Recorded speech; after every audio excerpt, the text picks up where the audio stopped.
ఎక్కువగా ఏ సమస్యల కోసం ప్రజలు వస్తూ ఉంటారు? మీకు ఏ విద్యలొచ్చు? ఎక్కువ శాతం నా దగ్గరికి వచ్చేవాళ్ళు భార్య భర్త సమస్యలు.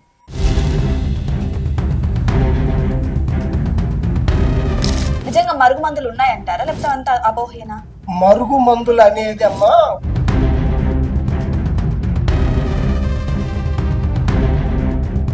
ఈ వశీకరణకి మరుగుమందుకి మధ్య తేడా ఏదంటారు? వశీకరణ అనేది మనిషిని అసలు నరదిష్టి ఎలా తగులుతుంది గురుగారు? ఒకవేళ నరదిష్టి తగిలితే ఏమైనా చిట్కాలు ఉన్నాయా వెంటనే తీసేయడానికి? ఇప్పుడు నరదృష్టి అనేది చాలా ఇవి నిజమైన తాళపత్ర గ్రంథాలేనా గురుగారు? ఒరిజినల్ అమ్మ ప్యూర్. పూర్వకాలంలో ఎప్పటి నుంచో తరతరాలుగా ఉంటున్న ఒరిజినల్.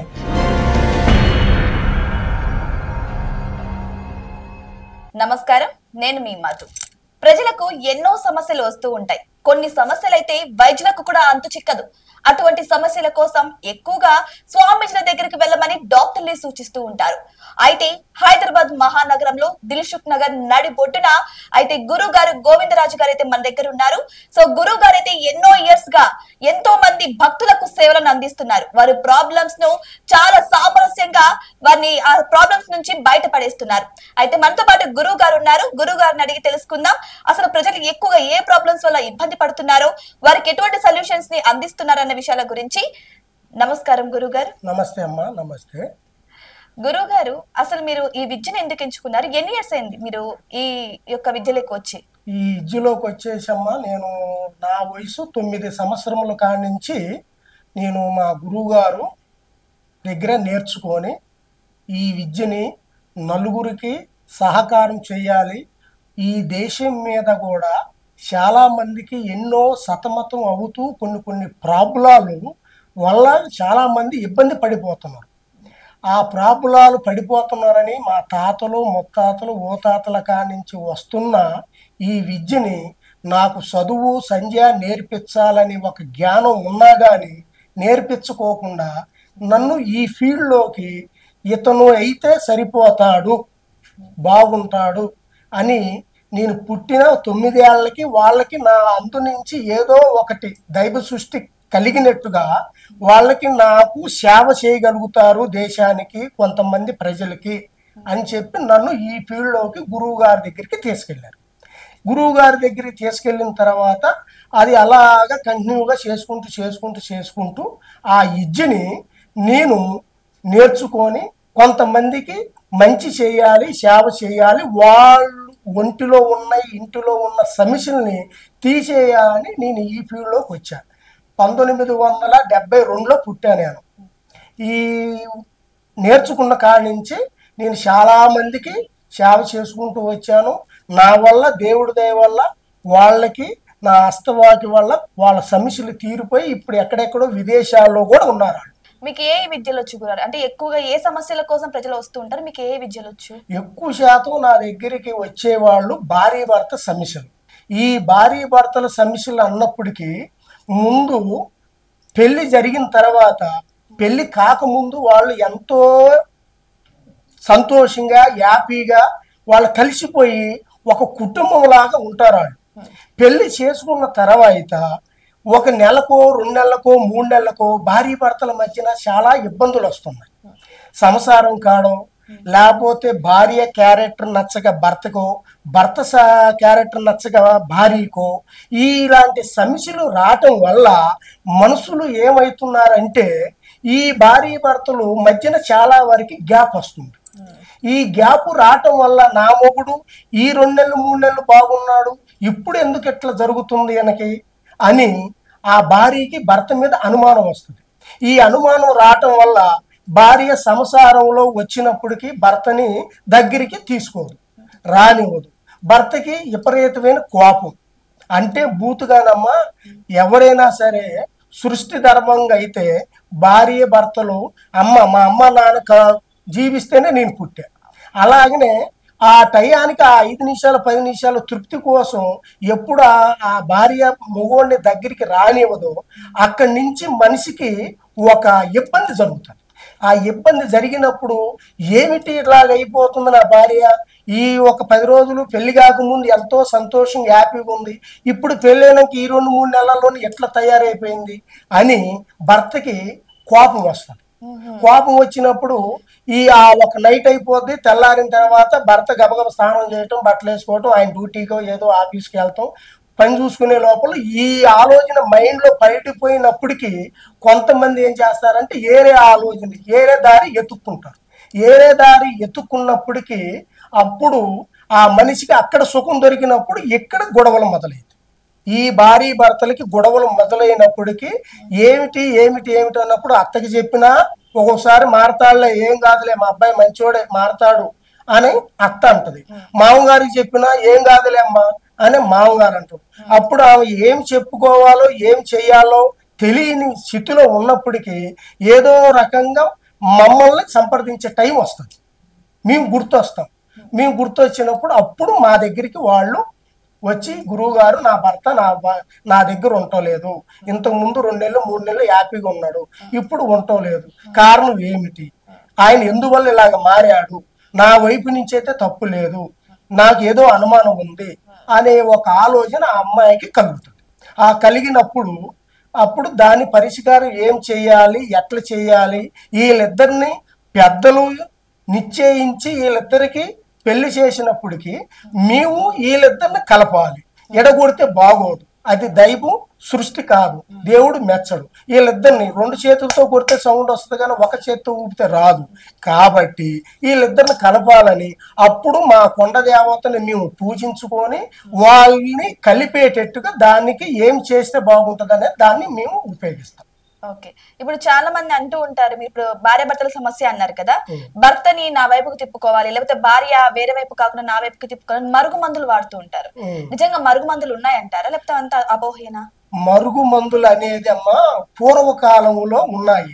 అది ఎప్పుడంటే 1965లో, 62లో, 63లో అవి ఉన్నాయి. 45లో పూర్వకాలం డాక్టర్లు ఏం చేస్తారంటే ఇట్లా నాడి పట్టుకోగానే వీళ్ళకి క్యాన్సర్ లేదు, నిమ్ము వ్యాధి లేదా ఒక దగ్గు అని దగ్గుతుంటారు. ఆ దగ్గుతుంటే కళ్ళీలు పడుతుంటది, ఒక్కొక్కరు మామూలుగా వస్తుంటారు. అలాగనే మనుషులు ఏం చేస్తారంటే ఆ టైపులో ఇప్పుడు కూడా మరుగు మందు అనేది ఆ కాలంలో ఉంది కానీ ఈ కాలంలో లేదు పెద్దగా.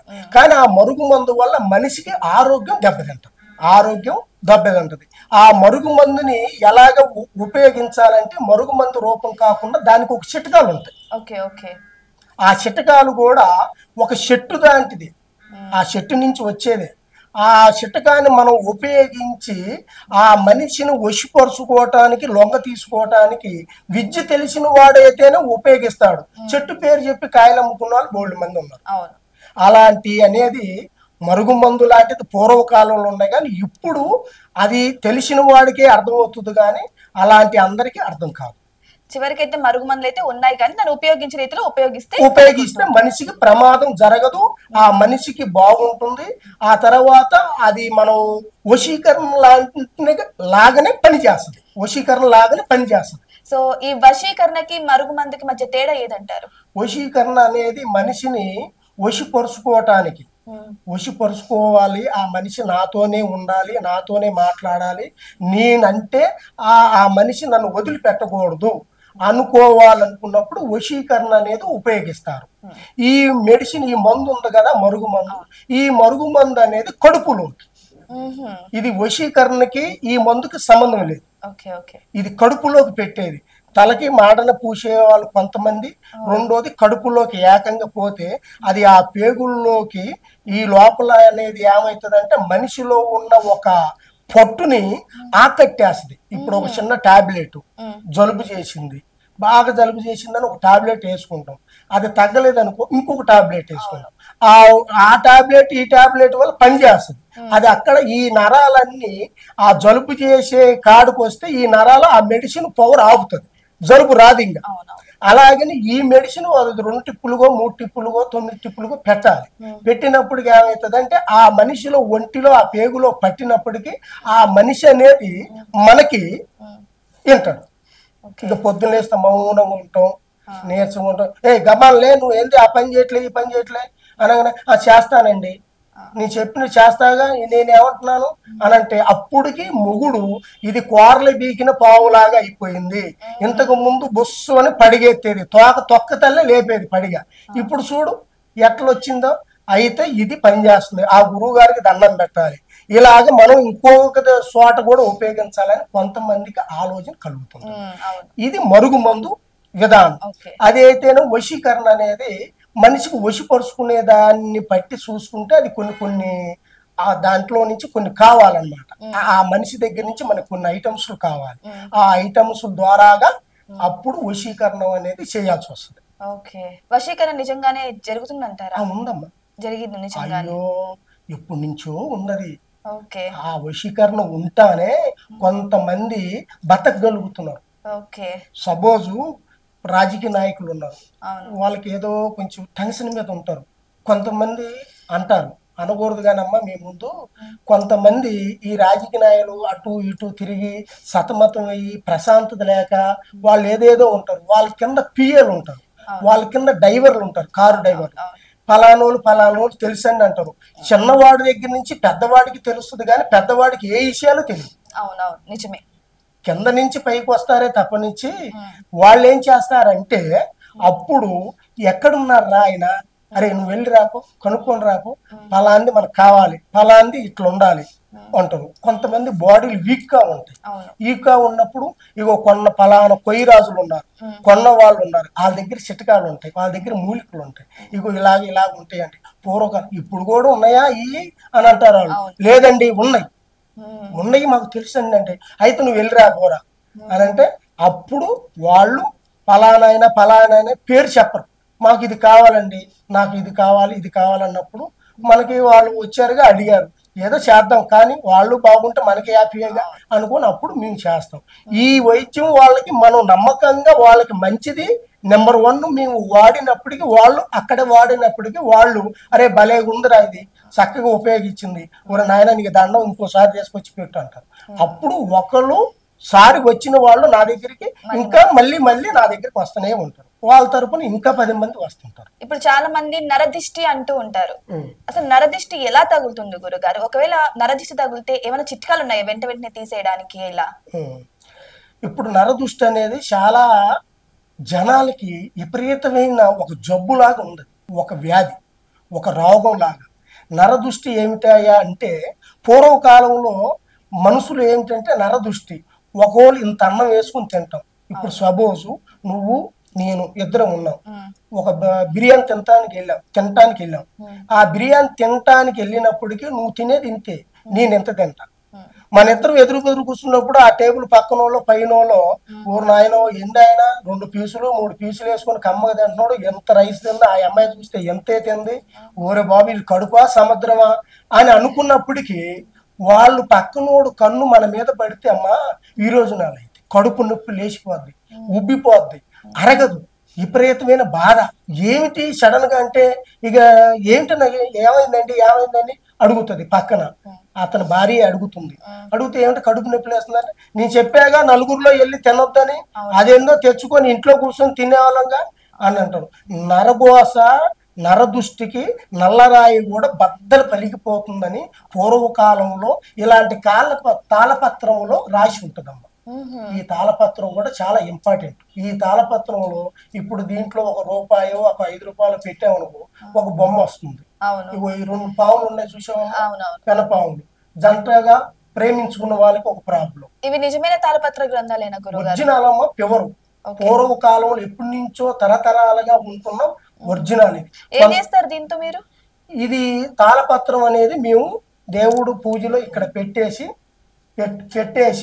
ఇలాగా తీస్తుంటాం, ఇలాగ చేస్తుంటాం. ఇప్పుడు ఇది ఉంది కదమ్మా, ఇప్పుడు నువ్వు దీంట్లో ₹1 కాయనో ₹5 కాయనో పెట్టావు కదా, పెట్టినప్పటికి ఇలా తీస్తా, ఇలాగా ఈ తాళపత్రం అమ్మా ఇట్లా ఉన్నాయి కదా, ఇవన్నీ ఇట్లా చేస్తాం అనమాట. ఇలా వచ్చినప్పుడు దీంట్లో ఒక్కొక్క దానికి ఒక్కొక్క సబ్జెక్ట్ ఉంటుంది. ఇవన్నీ గణితాలు రాసినవి. ఇగో ఈ పేర్లు, ఇగో ఫలాంది ఇవన్నీ రాసినవి. చూసావుగా, ఇవన్నీ రాసింది. ఈ దీంట్లో పెట్టినప్పటికి అప్పుడు ఏమి జరిగింది ఏమిటంటే ఇలా అంది దాంట్లో కాయిన్ పెట్టాలి, తీసుకొని ఇస్తే మేము కాయిన్ పెట్టేసి దాన్ని బట్టి మీరు చెప్తారు, చెబుతాం. అప్పుడు ఈ సమస్య అనేది ఇప్పుడు ఆ నరదృష్టి అనేది ఎలాగంటే మనిషిలో ఎప్పటి నుంచి ఉన్నది. ఆ మనిషికి ఇలాగ ప్రాబ్లం వచ్చినప్పటికీ ఆ రకంగా ఏదో దిష్టి తీసుకోవటమో, మంత్రం వేసుకోవటమో, లేకపోతే ట్యానింగ్ తాగటమో, లేకపోతే ఒక టాబ్లెట్ వేసుకోవటమో, ఏది తగ్గపోతే మాలాంటి వాళ్ళ దగ్గరికి ఒక వారం ఆగో, 10 రోజులు ఆగో, ఒక 5 రోజులు ఆగో, 3 రోజులు ఆగో, పొద్దాకులు ఏది తిన్నా మా ఆయనకి దుష్టి తగులుతుంది. ఇది ఎట్లంటే గురువు గారని మా దగ్గరకు వచ్చి సంప్రదిస్తారు, మమ్మల్ని అడుగుతారు. మమ్మల్ని అడిగినప్పటికీ ఈ నరదృష్టికి ఏది ఇస్తే బాగుంటది, ఈయనకి మళ్ళీ మళ్ళీ జనాల్లో వెళ్ళి తినాలన్నా, తిరగాలన్నా, ఇంట్లో కూడా చుట్టాలు, దగ్గరోళ్ళు, అన్నాదమ్ములు, వదినులు, బావలు, బామ్మర్దులు వాళ్ళు వస్తారు. ఏదో ఫంక్షన్ ఉన్నప్పుడు కొంచెం మరింత తినేవాడు తింటాడు. వాళ్ళ దృష్టి కూడా పడకోకుండా దానికి ఒక చిట్కాని మేము వాడతాం. ఓకే. ఇప్పుడు చాలా మంది ఏం చేస్తారంటే నరదిష్టి తగిలింది అని తెలుసు వాళ్ళకి, తెలిసినా ఏం చేస్తుంది, అవన్నీ ఎందుకు నమ్మకాలు, అవన్నీ అవసరం లేదు అని లైట్ తీసుకుంటూ ఉంటారు. మరి నరదిష్టి ముదిరిపోతే వాళ్ళు లైట్ తీసుకుంటే వాళ్ళకి ఏమైనా ప్రమాదం జరిగే సూచనలు ఉన్నాయా? జరుగుతాయి, ప్రమాదాలు జరుగుతాయి.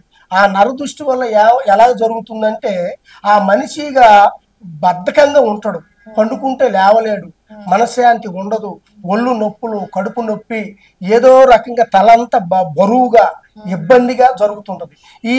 ఏమిటండి ఇలా ఉన్నావంటే నాకు ఒళ్ళు ఒప్పు లేదంటే కొంతమంది ఏమంటారంటే నిన్న అది తిన్నావుగా దానివల్ల అరగలేదేమో, దానివల్ల ఇబ్బంది జరిగిందేమో అని కొంతమంది అంటారు. కానీ ఇది దృష్టి తగిలింది, ఇది పెంచుకుంటూ పోతే ప్రాబ్లం అవుతుంది అని తొందరగా గమనించరాడు.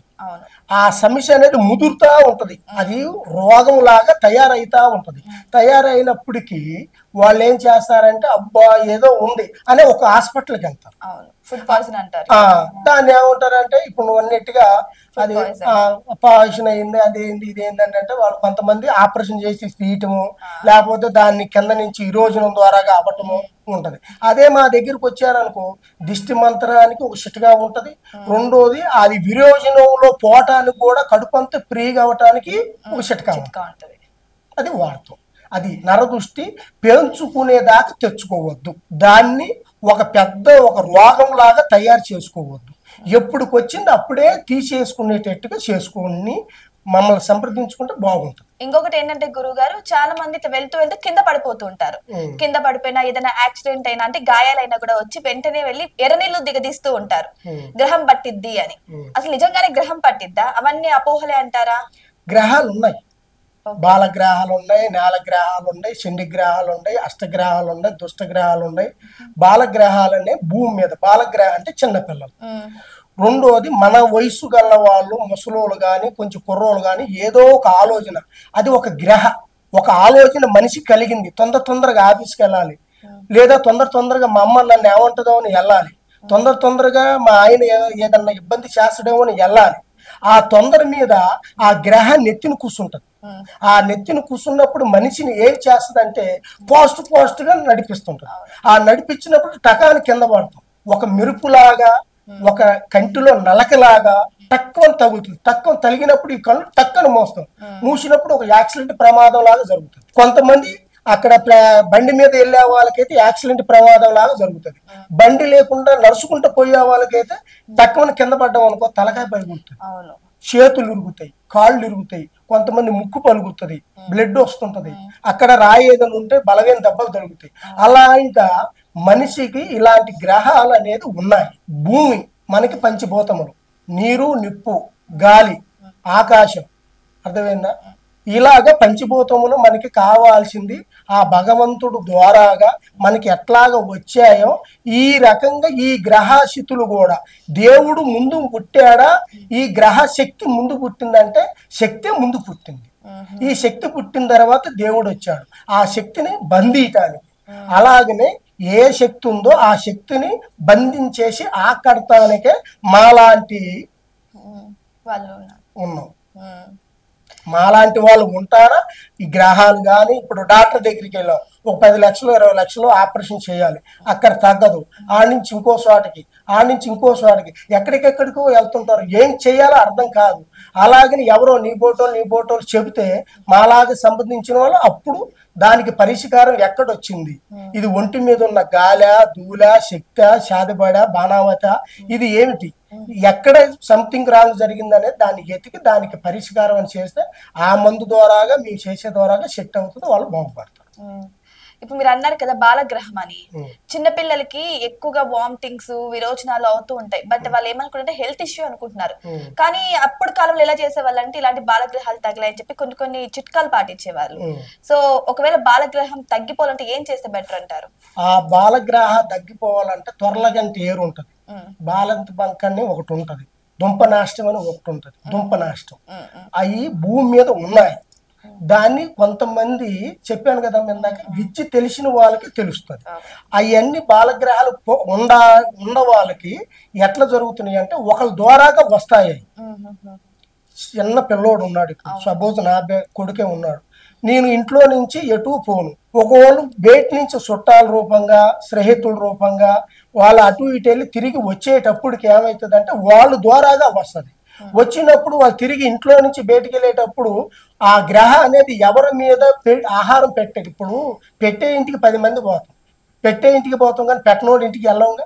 అట్లాగనే గ్రహాలు కూడా ఎక్కడ మాకు ఆహారం పెడతారో అక్కడికే పోతే మేము తినగలుగుతాం. అంటే అప్పుడు ఏం చేస్తాం, కొంతమంది నిమ్మకాయలతో తీసేస్తుంటారు, కొంతమంది కొబ్బరికాయలతో తీసేస్తుంటారు, కొంతమంది కోడిగుడ్డుతో తీసేస్తారు, కొంతమంది కోడిని కోసి కూర వండేసి భోజనం గీజనం పెట్టి చేస్తుంటారు. అప్పుడు గ్రహ అనేది అమ్మాయి ఇవాళ కోడి భోజనం పెట్టారు తీరిపోయిందని వెళ్ళిపోతాం. అలాగే మళ్ళీ ఒక 4 రోజులు 5 రోజులు వారం 10 రోజులాగి మళ్ళీ వస్తుంది. మళ్ళీ వచ్చినప్పుడు ఇదేంది మన 10 రోజులు బాగున్నాడు మళ్ళీ సడన్ గా ఎట్లా జరిగింది ఏమిటి అని అప్పుడు వాళ్ళకి ఏదన్నా ఒక డౌట్ నీలాంటి వాళ్ళు నాలాంటి వాళ్ళు చెబితే అప్పుడు మమ్మల్ని సంప్రదిస్తారు. ఒకవేళ మీ దగ్గరకు వచ్చి మీ చిట్కాలు పాటిస్తే ఇంకా పర్మనెంట్ గా పోతుంది కదా, మళ్ళీ అయితే రాదు కదా పిల్ల? లేదు లేదు, పోతుంది, పర్మనెంట్ గా పోతుంది. దాంట్లో తిరగా ఏం ఉండదు. కావాలని కొన్ని వయసు పెరుగుతున్న కానీ ఏం చేస్తే ఇప్పుడు పిల్లోడు వయసు పెరుగుతుంది, 9 నెలలు 9 నెలలపై సంవత్సరంన్నర 2 సంవత్సరాలు. అప్పుడు ఆడుకొని స్కూల్ కి అటు ఇటు వెళ్తుంటారు. కొంతమంది ఉన్న ప్రాబ్లాలు తీసేసినవి ఉంటాయి కదా, వాళ్ళ ఒంటి మీద నుంచి ఎక్కడెక్కడో రోడ్ల మీద తీసేస్తుంటారు. అప్పుడు ఈ పిల్లలకి లేకపోతే అవతల నుంచి వాడి నుంచి వీళ్ళకి పట్టుకోవటం అనేది జరుగుతుంది. ఓకే, సో అలాంటి జరిగినప్పుడు కూడా మీరు మళ్ళీ దానికి రిపీట్ మేము చేయగలుగుతాం. ఓకే, ఇందాక మీరు అన్నారు కదా గురుగారు చేతబడి అని, నిజంగానే చేతబడి చేస్తారా? అయ్యో, చేతబడి అంటే మామూలు కాదమ్మా. అవన్నీ మేము చేయాలంటే మా నరాలు తెగిపోతాయి. అలాంటి కేసులు రాకూడదని మేము అనుకుంటాం, కానీ తెలిసిన వాడి దగ్గరికి వెళ్తే నరాలు తెగిపోతాయి. చేతబడి ఉంది, నీరు నిప్పు గాలి ఆకాశం భూమి పంచభూతాలని చెప్పాను కదా. అలాగనే ఈ ఒక్క చేతబడి అనేది మనిషిని కుంగతీస్తుంది. అంటే మరి లక్షణాలు ఎలా ఉంటాయి గురుగారు? వీళ్ళు చేతబడి చేశారని ఎలా కనుక్కోవాలి? ఆ చేతబడి చేయాలి కనుక్కోవాలంటే ఆ మనిషికి ఏమవుతుంది అంటే అమ్మా, ఈ ముఖంలో ఆకారం ఉండదు. ఎర్రగా ఉండవాడికేనో నల్లగా అయిపోతాడు, లావుగా ఉన్నవాడు సన్నగా అవుతాడు. తిండి మీద ధ్యాస ఉండదు, పిల్లల మీద ధ్యాస ఉండదు, భార్యని చూడలేడు, వాడు సంపాదించే డబ్బు ఆదాయం తగ్గిపోతుంది, దాని మీద ఇంట్రెస్ట్ ఉండదు. తర్వాత ఏదన్నా ఆఫీసుకి వెళ్ళి పని వర్క్ చేసుకోవాలనుకున్న వాడికి అయితే ఇలాంటి చేతబడి లక్షణాలు ఉన్నాయనుకో ఆఫీస్కి వెళ్ళలేడు, ఇంట్లోనే ఉంటాడు. లేదు ఏదన్నా బిజినెస్ పరంగా ఉంది, వాడు ఏదో పైకి వస్తున్నట్లు మన బిజినెస్ ద్వారాగే వీడు బాగుపడ్డాడు, ఈయన మన బిజినెస్ బాగుపడాలంటే వాడు తొక్కేయాలి అనుకుంటే వాడు బిజినెస్ ఆగిపోతాడు, వాడు చేయలేడు, మెయింటైన్ చేయలేడు. అసలు లేకపోతే వర్కర్లు ఏం చేస్తారమ్మా, ఏదో ఒకటి వాళ్ళు ఉన్నది వాళ్ళు చేసుకుంటూ పోతారు. అప్పుడు ఇంట్లో ఉన్నవాడికి బాధ వేదన, మనిషి కలర్ పోతుంది, మాట తగ్గిపోతుంది, ఆ మనిషిలో ఉన్న ఊపు ఉండదు, ఆకారం ఉండదు, మనిషి సంప్రదాయం అంటే కలగలగా ఉండడు, టకాటకా మాట్లాడలేడు, అరికాళ్ళు మంటలు వస్తాయి, ఈ చేతులన్నీ లాగుతుంటాయి. ఈ మనిషి శరీరంలో కూడా ఏదో రకంగా బొబ్బల్లాగో లేకపోతే మచ్చల్లాగో ఏదో రకంగా ఒళ్ళు శరీరం పలిగిపోవటం, అంటే మామూలుగా ముర్తలాగా వస్తుంటుంది చూడమ్మా, ఆ రకంగా చేయటము ఉంటా ఉంటుంది. ఇగో ఇలాగ చేతబడి చేసేవాళ్ళు ఇలాంటి వస్తువులు చేసి ఎక్కడెక్కడో చెట్లకి ఎక్కడెక్కడో భూమిలో పాతేయటం, దీనికి కొన్ని ఆకారాలు చేసి ఈ కొన్ని ఒక వేర్లు ఉంటాయి, చెట్టు వేర్లు కూడా కొన్ని ఉంటాయి. ఎందువల్లంటే మనిషిని ఇప్పుడు సపోజ్ అమ్మ చెట్టు కాయలు ఉన్నాయి, కొన్ని మనిషిని బతికిస్తాయి, కొన్ని చంపేస్తాయి. చంపేసే కాయలు ఉన్నాయి, నీకు తెలుసా? ఉన్నాయి, తెలుసా నీకు? సపోజు నీకు తెలుసో తెలియదు కానీ గన్నేరుకాయ ఉంది, తెలుసుగా? గన్నేరుకాయ చాలా మనిషిని ప్రాణాలే తీసేస్తుంది. కొన్ని కాయలు ఉన్నాయి, యాపిల్ కాయ అని, దాచాకాయ అని, నారింజ కాయ అని, బత్తాకాయ అని, పనసకాయ అని, పుచ్చకాయ అని, ఇవన్నీ మనిషిని బతికిస్తా ఉంటాయి. ఈ బతికిచ్చే కాయలేమో ఒక రకంగా ఉంటాయి, ఈ ఏమో ఇలా ఉంటాయి. అలాగనే మనిషిని బతుకుతానికి వాడు కుటుంబాన్ని వాడు సమాజంలో ఏదో రకంగా బతకాలంటే శాదపడి చేస్తారు. మీరు అడిగారు కదా ఇప్పుడు శాదపడి ఉందా అని. ఆ శాదపడి చేయాలంటే ఆ ఇజ్జు తెలిసిన వాడి దగ్గరికి వెళ్తే ఇలాంటి వస్తువులను బట్టి తయారు చేసి వాడు అవతల వాడి మీద ఉపయోగిస్తాడు. ఇతను వాడికి ఎంతో కొంత పైకం అనేది ముట్ట చెప్పేసి అమౌంట్ ముట్ట చెప్పేసి వాడిని చేసినప్పుడు వాడికి ఈ లక్షణాలు ఉంటాయి. ఏది? కడుపు తిప్పటము, మనిషి గ్లామర్ మారిపోవటము, ఒంటి మీద చిన్న చిన్న బొబ్బలాగా రావటము, మనిషి ఏదో రకంగా ఆరోగ్యం విరోజనాల ద్వారాగా కడుపు పిసకటము, కడుపు పట్టేయటం, తినే అన్నం కూడా ఒంట్లో పోదు. కనీసం ఒక అర ఇడ్లీ కూడా తినాలన్నా వాడి కష్టమే. అలాగా శాదపడి చాలా ఇంపార్టెంట్. అలాంటి కేసులు మా దగ్గరకు వస్తే మేము చేయాలంటే మా నరాలన్నీ జవ్వలు లాగుతూ ఉంటాయి. ఎందువల్లంటే డాక్టర్ వల్ల కాదు, ఈ నరం దెబ్బతిందేమో, లోపలేదన్నా అయిందేమో అని వాళ్ళు గ్లూకోజులో ఈ మాత్రలు ఇండిసాలు ఏదేదో వేస్తారు. వాళ్ళ వల్ల కూడా కాపోకుండా చచ్చిపోయిన వాళ్ళు బోల్డ్ మంది ఉన్నారు డాక్టర్ల వల్ల కాక. అందువల్ల ఇతనికి సీరియస్ ఉందని ముందే సంతకాలు తీసుకుంటారు. కానీ మేము సంతకాలు అవన్నీ తీసుకోవమ్మా. డైరెక్ట్ గా మా దగ్గరికి వచ్చారు అనుకో, ఇతనికి శాదపడి ఉందా, గాలి ఉందా, ఈయనకి గ్రహాలు ఉన్నాయా, నరదృష్టి ఉందా, లేకపోతే ఎవరైనా కావాలని చేయించారా, భార్య భర్తల సమస్య ఉందా, ఎక్కడ ఏ సమస్య ఉందనేది అప్పుడు ఈ కాలపత్రంలో చూసి ఆ సమస్యని పరిష్కారం అనేది చేసి ఎక్కడ రాంగు లేకుండా వాళ్ళని ప్రశాంతంగా ఉంచే మార్గం మేము చేస్తాం. చాలా డేంజర్ అయితే చేతబడి చాలా పెద్ద ఘోరం అమ్మ. నరాలు ఇవన్నీ మొత్తం లాగుతాయి. జవ్వు లాగి ఎన్నుపూస కాడి నుంచి ఈ ఈ కొంకి మనకి 3 జాయింట్లు కదమ్మా. ఇదొక జాయింట్, ఇదొక జాయింట్, ఇదొక జాయింట్. ఏ జాయింట్ లేకపోయినా కానీ మనకి ఇబ్బంది. అలాగా చాలా కఠినం. చేతబడిలో కూడా రకాలు ఉంటాయంట కదా గురువు గారు, మరి ఏ రకం తగ్గ? అదే చెప్పాను, చేతబడిలో బాణావతి ఉంటది, బాణావతి, భాగవతి, నేలపతి, తర్వాత ఓం మన అఘోరాపతి, అఘోరాపతి. ఈ ఒకటి అన్నిటికన్నా గొప్పది శాదబడి. దాంట్లో ఎమర్జెన్సీగా 21 రోజు, 11 రోజులు, 9 రోజుల్లో అయిపోవాలంటే ఆ శాదబడిలో ఎక్కువ శాతం అనేది కుంభ శాదబడి ఉంటుంది. కుంభ శాదబడి, కుంభ శాదబడి. ఈ కుంభ శాదబడి చాలా మనిషిని కుంగదేస్తారు. ఇప్పుడు చాలా మందికి చేతబడి పక్కన పెట్టేస్తే ఆత్మలు పట్టాయి అంటారు, దయ్యం పట్టింది, గ్రహం పట్టింది, వాడికి వదిలేయాలంటారు. కొంతమంది నిజంగానే యాక్ట్ చేస్తున్నారేమో అన్నట్టు వాళ్ళు బిహేవ్ చేస్తారు. అసలు ఒకవేళ నిజంగా ఆత్మలు ఉన్నాయా? ఒకవేళ ఆత్మ ఉంటే ఆత్మ పట్టిన వాడిని ఎలా గుర్తుపట్టాలి? అవును, ఆత్మలు ఉన్నాయమ్మా. ఇది మన గాలి అనేది ఉంటుంది.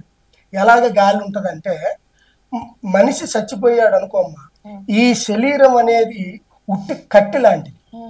ఒక కట్టె అంటే ఒక చెట్టును నరికి మనం ఎండబెట్టి దాన్ని పొయ్యిలో పెడితే అది కాలిపోయి బొగ్గులు ఇస్తుంది, బొగ్గులు అయితే. అలాగనే మన శరీరంలో నరాలు ఉన్నప్పటికీ ఈ నరాములో రక్తం సర్కిల్ అవుతున్నప్పటికీ ఆ మనిషి ఉత్పత్తిగా ఇంతంత కండలతో ఇంతంత బాడీతో ఉంటాడు. ఆ మనిషికి ఏదో రకంగా ఇలాగ గాలి పట్టినప్పటికీ, దెయ్యం సోకినప్పటికీ ఆ మనిషికి ఏమవుతుందంటే మనిషి పేక్కొస్తా ఉంటాడు, సన్నగా అయిపోయి ఈ తాడులాగా అవుతాడు. అది ఈ దెయ్యం ఎలాగ వస్తుందయా అంటే, ఈ మనిషి ఎక్కడికో చుట్టాలింటికో, పెళ్లికో, దేవుడి గుడికో, లేదా ఏదన్నా ఫంక్షన్కో, ఎక్కడన్నా ఒక షాపింగ్ మాల్కో, ఎక్కడన్నా హాస్పిటల్కి బాగోలేకపోతే చూస్తానికి వెళ్ళి వచ్చేటప్పటికో అవుతుంది. కానీ మనిషి శరీరానికి స్వావు మనిషి శరీరానికే ఉంది, కానీ ఆత్మకి లేదు. ఈ ఆత్మ ఘోషిస్తూనే ఉంటది ఎవరి మీద వాళ్ళ మీద. ఇందా చెప్పాను చూడమ్మా, బాలగ్రహాలకి, పిల్లలకి ఇలాగని ఎట్లో గొట్లో పెట్టేవాడి మీదకే వెళ్తాయి. పెద్ద పెద్ద ఇప్పుడు రాజకీయ నాయకులు ఉన్నారు, గొప్ప గొప్ప వాళ్ళు లక్షలు 1000 కోట్లు సంపాదించే వాళ్ళు ఉన్నారు. వాళ్ళ దగ్గర బొమ్మను వాళ్ళ దగ్గర పోతే అనుమానం ఉంటది, భయం ఉంటది, కానీ వాళ్ళు మాలాంటి వాళ్ళు సంప్రదించరు. రెండోది ఎక్కడికి వెళ్తారు? హోమాలు. ఇప్పుడు అమితాబ్ బచ్చన్ కోడలు ఇంత ముందు ఐశ్వర్యరాయి ఏదో దోషం ఉందని గతంలో ఏం జరిగింది, 5 కోట్లు 6 కోట్లు పెట్టి హోమం చేపించారు ఆయన బొమ్మాయిలు, ఆ దోషం పోవటానికి. అదే మా దగ్గరికి వచ్చారనుకో, మమ్మల్ని ఏమంటారు, కొంచెం వాళ్ళు సినిమా యాక్టర్లు కాబట్టి మేము కొంచెం ఈ ఇజ్జత్ తెలిసినా మా దగ్గర ఉన్నా సరే ఎక్కువ శాతం సంప్రదించరు. వాళ్ళకి ఈ ఒక దేవుడు గుళ్ళో చేసే పూజారులు, ఎక్కడెక్కడో ఆశ్రమంలో ఉన్న గొప్పవాళ్ళు, వాళ్ళ దగ్గరికి వెళ్ళి ఇలాంటి హోమాలు, ఈ చండీ హోమం, ఈ దోషాలకి సంబంధించిన అష్టగ్రహాలు ఇవన్నీ సంబంధించి చేసుకుంటుంటారు. అట్లాగని ఈ దెయ్యం కూడా పెట్టేవాడి దగ్గరికే పోతుంది కానీ పెట్టనోడి దగ్గరికి పోదు. కానీ ఉంది, ఉన్న మాట నిజం. మరి దయ్యాలలో రకాలు ఉన్నాయి గురుగారు, ఆత్మలు దయ్యాలు అంటారు కదా, ఆ రకాలంటే ఏముంటే ఆడ మనిషి మగ మనిషి అంతేనా? అంతే. ఓకే. ఇప్పుడు చిన్న పిల్లోడు చచ్చిపోయాడు అనుకో, దెయ్యం కాడు, అవునా, అది దేవుడు, బాలదేవుడు అని మనం పిలుచుకుంటాం, బాలదేవుడు. ఇప్పుడు సపోజ్ 40 ఏళ్ళు, 30 ఏళ్ళు, 18, 21, 50, 60 సంవత్సరాలు, 60 సంవత్సరాలు గల్ల వాళ్ళకి వాళ్ళు అన్ని చూస్తుంటారు. ఇంట్లో కోడల బాధ తెలుసు, కొడుకు బాధ తెలుసు, వాడు సంపాదించే తెలుసు, ఆ తర్వాత వచ్చేది భార్య భర్తలు వీళ్ళిద్దరి మధ్యన ఎంత దాంపత్యం ఉంది, వీళ్ళిద్దరు ఎంత అన్యో దంపతిగా ఉన్నారు అనేది తెలుసు. ఇవన్నీ అనుభవించిన వాడు చచ్చిపోయాడు అనుకో అమ్మ, ఆయన ఆత్మ కొడుకు మీదో, కోళ్ళ మీదో, మనవడి మీదో, మనవడి మీదో ఉంటది. అప్పుడు సంవత్సరానికి ఒకసారి దేవుళ్ళు ఆయన దేవుళ్ళలాగా భావించుకొని బట్టలు పెట్టి పాలు పొంగించుకోవటం అలాంటివి జరుగుతాయి. అదే మనిషి దేవుడు కాకుండా ఒక చెడు ఆత్మలో చేరి ఆయన చేసిన పాపాల వల్ల, ఆయన చేసిన ఇబ్బందుల వల్ల, ఆయన కుటుంబాన్ని ఏడిపించో ఇబ్బంది చేసి ఆయన ఒక దెయ్యంగా మారి ఆయన నరకానికి వెళ్ళాడు అనుకో, స్వర్గం కాకుండా ఆ నరకానికి వెళ్తే ఆ మనిషి ఏమవుతుంది, ఆ ఆత్మ ఇక్కడ తిరుగుతా ఉంటుంది.